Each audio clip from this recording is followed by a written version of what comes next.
Hello hi नमस्कार मु सोनाली स्वागत जनाऊँ मो चैनल को। आज मु भरवा कलरा बनई बा स्टफिंग दिया कलरा आपण आगर अनेक थर बनई किंतु थरे मो स्टाइल बनातु आ बनैला पर आपण को जदि रेसिपीटी पसंद आसीबो ताहले मते कमेंट रे निश्चय जणेबे आपण को केमिति लागिला। तो आज वीडियोटी स्टार्ट करबा बिना कोनोसी डेरी रे चलंतु प्रस्तुति प्रणाली केमिति मु बनैछि देखिबा। एठी मो आधा किलो कलरा को भलसे धोईकी तार दी साइड डेम्फ को काटी देछि। मझिर गोटे गोटे चिरा लगे दी भितरे थिबा मंजी गुडा को बाहर कर देबा। एगुडा को फोपाड़ी दबा बिल्कुल नहीं, एगुडा को साइड रे रखी दबा हमर स्टफिंग रे यूज करबा। एठी मो पानी दे देछि, कलरा रे लूण दे देछि, फुटिबा पई छाडी दबा। अदा रसुण पेस्ट पई एटा मोर बोनस टिप देखंतु। आपण जदि एमिति कदू कसरे कसिबे ताहले चोपा गुडाक बाहर सहजरे रही जाए आ घंटार काम मिनट रे हो जाए। एठी अदा रसुण रेडी कर देला परे चलंतु आम स्टफिंग पई रेडी कर दबा मसाला। एठी मु दीटा मीडियम साइज प्याज को छोट छोट करी काटी देछि। गोटे मुठा बादाम चना आ आगर रखिथिबा कलरा मंजी आ अदा रसुण पेस्ट।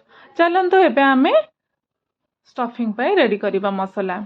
गोटे कड़ाई रे 2 चामच बड़ चामच सोरिष तेल नहीं, गोटे चामच जीरा दे देछि।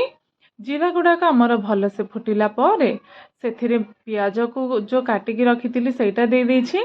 आको आमे गोल्डन ब्राउन हैला पर्यंत 2 रे 4 मिनट भल से भाजी दबा।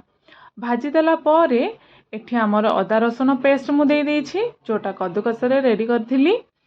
सेटा को मध्य 20 रु 30 सेकेंड तार कंचा बास्ना बाहरिला पर्यंत सेटा को मध्य भल से भाजी दबा। एठी मु गुंड मसला रे लंका हलदी आ गरम मसला नहीं। गुंड मसला देला परे मध्य आपण 10 रु 20 सेकेंड भल से भाजी देबे। एठी हमर मसला देखंतु गुंड मसला देला परे तेल गुडाक टाणी नहीं गला। एठी हमर रेडी हो गलानी एबे मसला। एठी जो आगर बाहर करिकी रखिथिबा कलरा मंजी गुडा को ऐड कर देबे। ए टाइम रे आपण गैस रो फ्लेम टिको टिके हाई रखि देबे। तापरे आगर भाजी की रखिथिबा बादाम चना को ऐड कर देली। ऐड कर देला परे एबे सेटा स्लो रे बसिछि। आ गोटे कड़ाई रे मु 2 चामच बेसन को भले से भाजी दबा। एटा मोर सिक्रेट इंग्रेडिएंट। आपण तलक को जेमिति न पड़िबो ध्यान देबे। पोड़ी गले आमर स्टफिंग टा टेस्टी हबनी बिल्कुल। तो हल्का गोल्डन हैला पर्यंत आमे भाजी दबा। बढ़ियाटे बास्नाटे आसीबो भाजिला बेले। बस सेही मसला रे एबे दे देछि। तापरे लूण दे देली। एठी देखंतु मो झियो पळे आसिला। शूटिंग मु करूथिली। मामा दियो दियो तम ऑडियंस माने समस्ते कहबे ना देखो कार कुन्नी हाथटा पळे आसिला आ कहबे अरे केते बढ़िया घांटुची तम झियो को भी रोसे आसी। ए सब मोमेंट पर से पुणी पळेला। मैं बहुत सारा धनिया चॉप करके रखी देइथिली। फ्रेश धनिया दे देछि। एठी गोटे चुटकी मु हेंगु दे देछि। अच्छा कहंती हेंगु खाइले आमर गैस प्रॉब्लम काले दूर हुए। जो तेल मसला गुड़ाक खाइले जो असुविधा गुड़ाक हुए से गुड़ाक हुएनि। मु ठीक सुनिछि ना भूल सुनिछि सेटा भी मते निहाती कमेंट रे कहबे। एठी आमर मसला रेडी हो गला परे आ गोटे कड़ाई रे मु 2 चामच तेल दे देछि सोरिष तेल।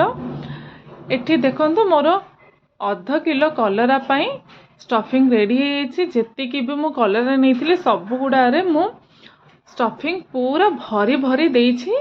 आ स्टफिंग पाई मोर 2टा पियाज गोटे मुठा चना आ बेसन 2 चामच अदा रसुण गुंड मसला आ आगर जो बाहर करिकी रखिथिबा कलरा मंजी सब गुड़ाक पूरा फुल फुल हेकी स्टफिंग मु देइथिली।